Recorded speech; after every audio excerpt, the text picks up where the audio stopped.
ಅಪಸ್ವರ ಇಲ್ಲ. ಹೈಕಮಾಂಡ್ನಲ್ಲಿ ಕೆಲವರು ಅಸಮಾಧಾನವನ್ನು ವ್ಯಕ್ತಪಡಿಸಿದ್ದಾರೆ. ಯಾರಂತ ಕೇಳಬೇಡಿ, ನಂಗೆ ಗೊತ್ತಿಲ್ಲ, ಆಯಿತಾ? ಆದ್ದರಿಂದ ಅದಕ್ಕೆ ಹೈಕಮಾಂಡ್ನವರು ಅದೇನು ಸರಿಪಡಿಸ್ಬೇಕು ಹಾಗೆ ಆ ಚರ್ಚೆ ಬಹುಶಃ ಇವತ್ತು ಕರೆದಿದ್ದಾರೆ ಮುಖ್ಯಮಂತ್ರಿಗಳನ್ನು, ಉಪಮುಖ್ಯಮಂತ್ರಿಗಳು, ಅಧ್ಯಕ್ಷರನ್ನು. ಸೊ ಅದರಲ್ಲಿ ಚರ್ಚೆ ಆಗ್ಬೋದು ಅಂತ ನಾವು ಊಹೆ ಮಾಡಿದ್ವಿ. ನಮ್ಗೆ ಗೊತ್ತಿಲ್ಲ ಅಜೆಂಡಾ ಏನು ಅಂತ. ಈಗ ನಡೀತಾ ಇದೆ ಅನಿಸುತ್ತೆ. ಆಗಲೇ ಮುಗಿದಿರಬೇಕೇನೋ.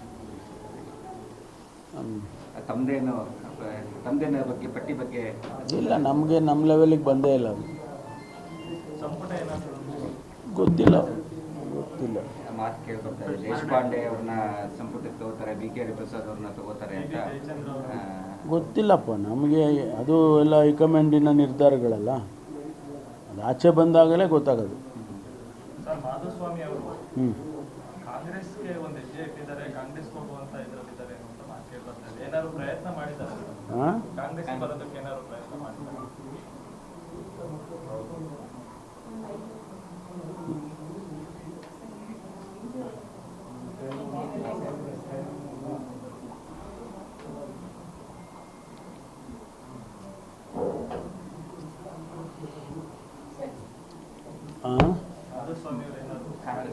ಗೊತ್ತಿಲ್ಲ, ನಮ್ಮ ಹತ್ರ ಏನು ಮಾತಾಡಿಲ್ವಲ್ಲ.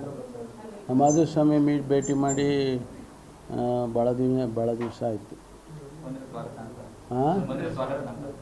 ಆ ಪ್ರಶ್ನೆ ಯಾವಾಗ ಬರುತ್ತೆ?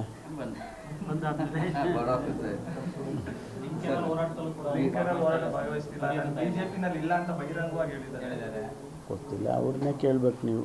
ಇವೆಲ್ಲ ನೀವು ಅವ್ರನ್ನೇ ಕೇಳಿದ್ರೆ ಹೇಳ್ಬಿಡ್ತಾರೆ, ಕ್ಲಾರಿಟಿ ಬಂದ್ಬಿಡುತ್ತೆ ನಿಮಗೆ. ಈಗ ನಾನು ಹೇಳಿ ನಂದೇನೋ ಇಂಡೈರೆಕ್ಟಾಗಿ ಹೇಳಿ ಅವೆಲ್ಲ ಯಾಕೆ? ಡೈರೆಕ್ಟಾಗಿ ಕೇಳ್ಬಿಟ್ರೆ ಅವರೇ ಕ್ಲಾರಿಫೈ ಮಾಡಿಬಿಡ್ತಾರೆ. ಸರ್, ರಾಜ್ಯದಲ್ಲಿ ಇತ್ತೀಚೆಗೆ ನಡೆದ ವಿದ್ಯಮಾನ ಸಂಬಂಧ ವಿಪಕ್ಷ ನಾಯಕರು ನಿಮ್ಮ ಮೇಲೆ ಒಂದು ರೀತಿ ಕನಿಕರದ ಮಾತುಗಳನ್ನ ಆಡ್ತಾ ಇದ್ದಾರೆ. ಅವ್ರನ್ನ ಹಿಂದೆ ಇಟ್ಕೊಂಡು ಬೇರೆಯವರು ಇದು ಮಾಡ್ತಾ ಇದ್ದಾರೆ, ಅವ್ರನ್ನ ಬಲಿಪಶು ಮಾಡ್ತಾ ಇದ್ದಾರೆ ಅಂತ.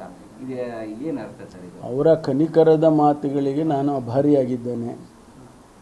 ನನ್ನ ಕೆಲಸ ನನಗೇನು ವಹಿಸಿದ್ದಾರೆ ಆ ಕೆಲಸವನ್ನು ಮಾಡಿದ್ದೇನೆ, ಮಾಡ್ತೇನೆ. ಆದರೆ ಪಕ್ಷದವರು ಸ್ವಾಭಾವಿಕವಾಗಿ ಟೀಕೆ ಟಿಪ್ಪಣಿಗಳನ್ನು ಮಾಡಲೇಬೇಕಲ್ಲ. ಸರ್ಕಾರ ಸರಿಯಾದ ದಾರಿಗೆ ನಡೀಲಿ ಅಂತ ಅವರು ಮಾಡ್ತಾರೆ. So it's A positive criticism. We take it as A positive criticism. ಗೊತ್ತಿಲ್ಲ ನನಗೆ, ಒಳ್ಳೇದಲ್ವಾ? ವಿಜೇಂದ್ರ ಅವರು ಬಂದಾಗ ಅದನ್ನೇ ಹೇಳೋದು, ಗೃಹ ಮಂತ್ರಿಗಳು ನಮ್ಮ ಪರವಾಗೇ ಇದ್ದಾರೆ. ನೋಡಿ, ಕೆಲವು ತುಂಬ ಪರ್ಸನಲ್ ಇರುತ್ತೆ, ಸ್ನೇಹ ಇರುತ್ತೆ, ಮನುಷ್ಯತ್ವ ಮೊದಲಿರ್ತದೆ. ಹಾಗಾಗಿ ಅವರು ಹೌದಪ್ಪ ಪರವಾಗಿಲ್ಲ ಒಳ್ಳೆಯವರು ಅಂತಂದರೆ ಅದು it's A credit for me. I take it that way. CM 21 ಬರ್ತಾರೆ, 21ಕ್ಕೆ ಬರ್ತಾರೆ ಅಂತ ಇದೆ. ತಿರ್ಗಾ 28ಕ್ಕೆ ಇನ್ನೂ ಕನ್ಫರ್ಮ್ ಆಗಿಲ್ಲ. ಬರ್ತಾರೆ, ನಡೀತಾನೆ, ನಿರಂತರವಾಗಿ ನಡೀತಾ ಇರುತ್ತೆ. ಅದೇನು ಒಂದು ಸ್ಪೆಷಲ್ ಟೈಮ್ ಅಂತ ಏನಿಲ್ಲ.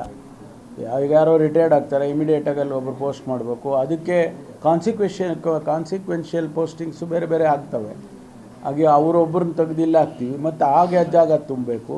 ಹೀಗೆ ಅದು ನಡೀತಾ ಇರುತ್ತೆ.